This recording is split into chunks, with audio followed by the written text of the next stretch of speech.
কৃষিক্ষেত্রে আধুনিক প্রযুক্তির ব্যবহার বাড়িয়ে উৎপাদন বৃদ্ধির লক্ষ্যে এবার বড় উদ্যোগ।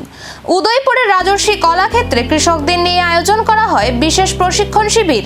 কটকের সেন্ট্রাল রাইস রিসার্চ ইনস্টিটিউট এবং সিকিমের ICAR national research centre for অর্কিডসের উদ্যোগে অনুষ্ঠিত হয় এই কর্মসূচি।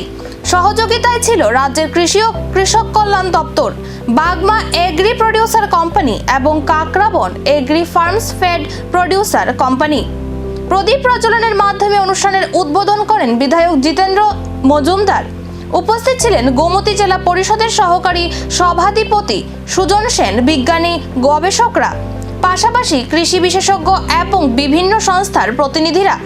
প্রশিক্ষণ পর্বে বিশেষজ্ঞরা জলবায়ু পরিবর্তনের চ্যালেঞ্জ মোকাবেলায় স্ট্রেস টলারেন্স, ধানের গুরুত্ব, আধুনিক চাষ পদ্ধতি এবং বৈজ্ঞানিক উপায়ে আগাছা নিয়ন্ত্রণের কৌশল নিয়ে বিস্তারিত আলোচনা করেন।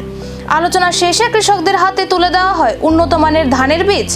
এই উদ্যোগকে স্বাগত জানিয়েছেন এলাকার কৃষকরা। তাদের বিশ্বাস, আধুনিক প্রযুক্তি এবং বৈজ্ঞানিক প্রশিক্ষণের মাধ্যমে আগামী দিনে উৎপাদন যেমন বাড়বে, তেমনি কৃষিতে আত্মনির্ভরতাও আরো মজবুত হবে।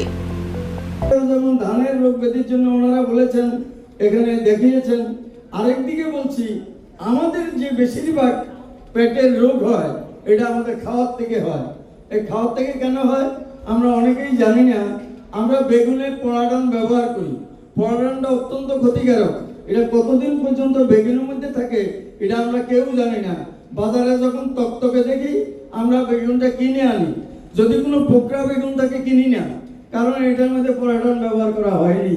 তো সুতরাং আমরা আমাদের স্বাভাবিক খাদ্যের সাথে সাথে আমরা কেমিক্যালও খেয়ে নিচ্ছি, যার জন্য আমাদের পেটের রোগ অনেক বেশি হয়।